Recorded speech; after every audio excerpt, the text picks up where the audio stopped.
శ్రీ సత్యసాయి జిల్లా సోమందేపల్లి మండలం చాలకూరులో దారుణం చోటు చేసుకుంది. చాలకూరు శివాలయంలో 3 రోజుల పసికందును గుర్తు తెలియని వ్యక్తులు వదిలి వెళ్లారు. అయ్యప్ప భక్తులు గమనించి సర్పంచ్కు సమాచారం ఇవ్వడంతో వెంటనే పసికందును పుట్టపర్తి శిశు సంక్షేమ కార్యాలయానికి ఐసీడీఎస్ సిబ్బంది తీసుకెళ్లారు. సోమందేపల్లి మండలంలో చాలకూరు గ్రామంలో అంగన్వాడీ వర్కర్గా పనిచేస్తున్నామండి. మేము మా ఊర్లో శివాలయం అనే గుడి ఉంది. ఆ గుడి దగ్గర 3 గంటల సమయంలో ఈ బాబుని అక్కడ గుర్తు తెలియని వ్యక్తులు వదిలేసి వెళ్ళడం జరిగింది. ఆ సమయంలో మా ఊర్లో ఉండే అయ్యప్ప స్వాములు స్నానానికని వెళ్ళారు. అక్కడ బాబు కిందకు పడి ఏడుస్తున్నాడు. అక్కడ ఎవరు ఈ బాబు అని అయ్యప్ప స్వాములు గమనించి మా సర్పంచ్ గారు తెలియజేయడం జరిగింది. మా సర్పంచ్ గారు పోలీస్ స్టేషన్కి కంప్లైంట్ చేస్తే అక్కడున్న సార్ వాళ్ళు అంగన్వాడీ సిబ్బందికి అప్పగించండి అని చెప్పడం జరిగింది.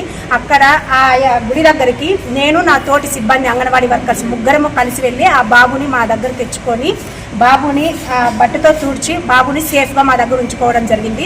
తర్వాత మా ఐసీడీఎస్ సిబ్బంది సూపర్వైజర్, సిడిపిఓ, మహిళా పోలీస్కి, ఏఎన్ఎంస్కి అలానే చైల్డ్ హెల్ప్ లైన్ కూడా కాల్ చేస్తే హిందూపూర్కి తీసుకెళ్ళి అక్కడ బాబు హెల్త్ ఎలా ఉంది అని చెకప్ చేయించి తర్వాత పుట్టపర్తికి ఉన్న శిశు గృహానికి అప్పగించాల్సిందిగా మాకు తెలియజేసినారు.